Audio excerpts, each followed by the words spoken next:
Welcome to the Tech Egg. Don't get scrambled. Enjoy the video.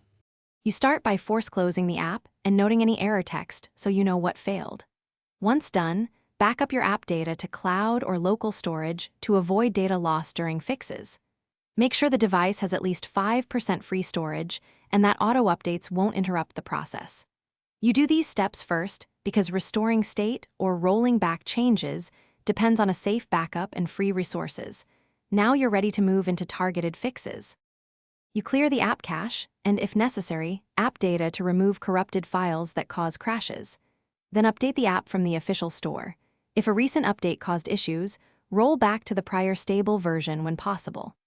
Next, confirm the device OS is compatible and fully updated because mismatches often trigger stops.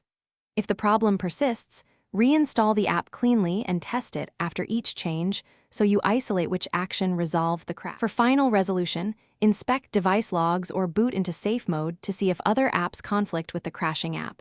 This helps you pinpoint the culprit. Then reset app permissions and review battery optimization, background data, and data limits that may kill the app process.